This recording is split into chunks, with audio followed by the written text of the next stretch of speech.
Under what extraordinary circumstances could each of us here achieve our greatest potential as a manager, as a leader here at Dollar General? But what we found from 30 years of research is the real holy grail is to learn how to help each of the people that work so hard for us to achieve their greatest potential. When we help them elevate their game, when we help them win, what happens to us? We win. Mark Thompson is the CEO and co-founder of the Virgin Unite Entrepreneur Initiative. He is one of the most successful senior business communication executives and angel investors of our time. Mark Thompson has been a board member and advisor to Fortune 500 and Global 100 companies. He was a member of the board of directors and audit committee of Best Buy Enterprises. A New York Times best-selling business author, Thompson co-authored the international bestseller, Success Built to Last, the sequel to Jim Collins and Jerry Porras's Built to Last, and co-authored with Brian Tracy, Now Build a Great Business. He is Charles Schwab's former Chief Customer Experience Officer, Chief Communications Officer, and Chief of Staff, reporting directly to the founder, Charles Chuck Schwab himself, starting in 1987. During his tenure, the company's customer assets grew tenfold to more than $800 billion and over 5 million client accounts. What we're going to talk about today is not just success, but a success that lasts for the long term, and not just success that's organizational. It's not just the whole abyss of a company. Leadership is more personal than ever. It has more than ever to do with each and every one of you being able to recruit people to your idea of this dream, your idea of what you want to execute here. They have to be able to be willing to take the leap of faith and take a bet on you, take a risk that they can make a difference and have impact under your leadership. 30 years of research and interviews with hundreds of successful leaders around the globe, Thompson helps transform both businesses and individuals alike to boost sales and lead change. We were concerned about the speaker because we have a very tough, very intelligent crowd, and for them to feel like they really spent their time well listening to you and interacting with you was a very tough bar. Mark Thompson just spoke to us about a lot of the macro trends that matter to all of us.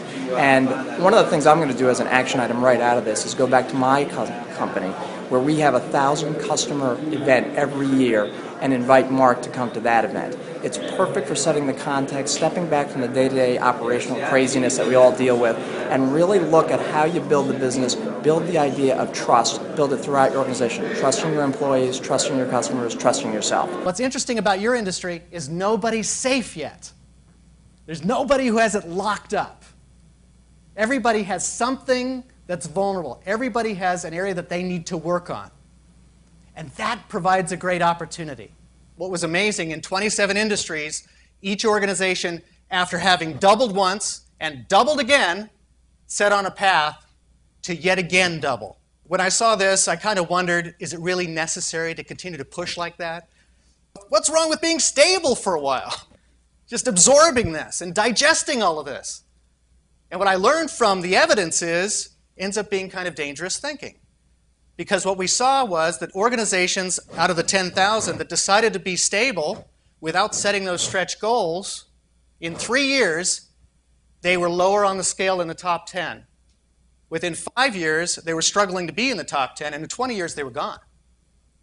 You grow or die. It is about growing. And it's not because of our own ego. It's not just because of our own ambitions. It's because our customers are facing the same circumstances. They want to grow. And there's competitors. If it's an attractive business with increasing margins like yours, there's always competitors that are waiting to throw resources and capital at it. Before every keynote presentation, Thompson and his team will reach out to interview your customers and managers to make sure the keynote is right on target. Video excerpts from the interviews are incorporated, creating a one-of-a-kind presentation. Overall, the presentation was so entertaining and educational because of the way the video clip was incorporated into the presentation style. I think the audience really enjoyed it. I really admire the way you simplified the concepts and made them digestible and understandable, and people could relate to them.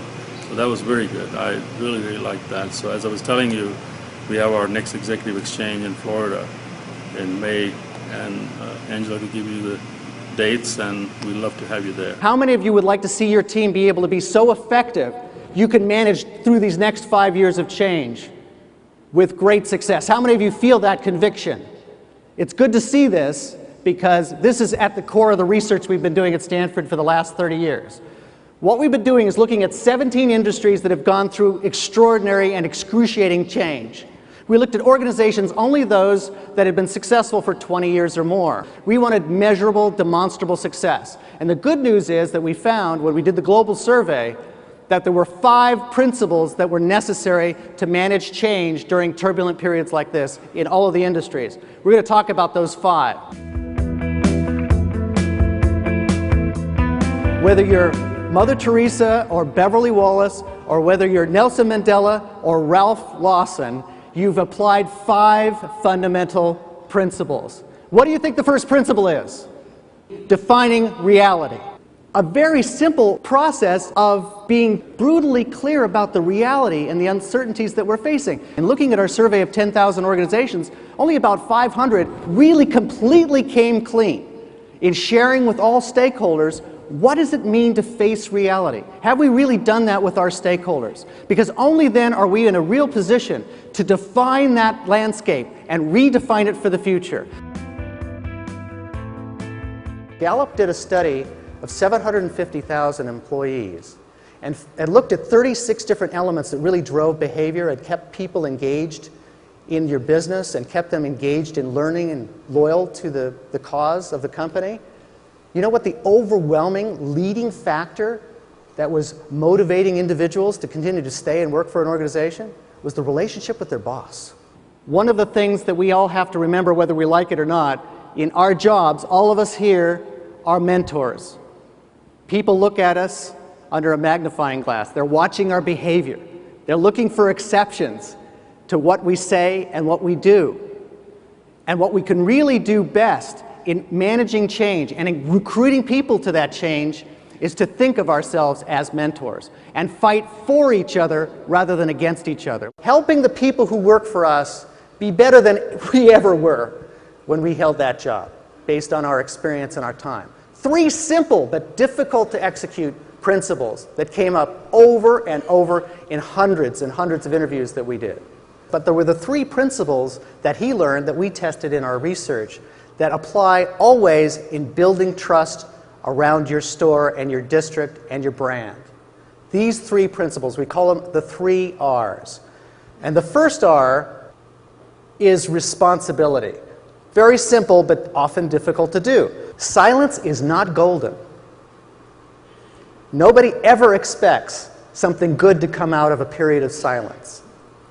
People want to know that you are going to be responsible, even if you don't have all the facts yet. In fact, they'd rather have you be responsive than necessarily have the problem solved right away.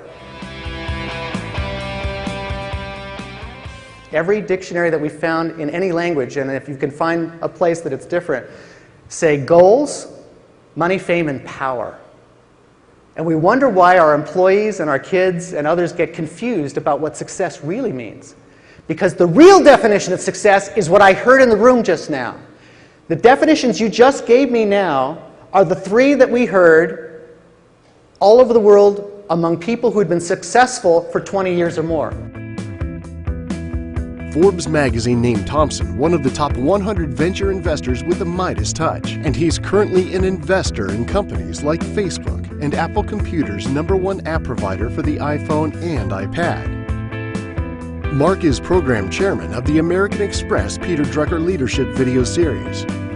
ABC News calls Mark Thompson the Napoleon Hill of the 21st century. Tony Robbins says Thompson will inspire you to greater business results with your heart and your head. Visa International says Mark Thompson's Keynote solves business problems and hits the bullseye for your organization. Sir Richard Branson says success built to last reveals a meaningful secret formula for success.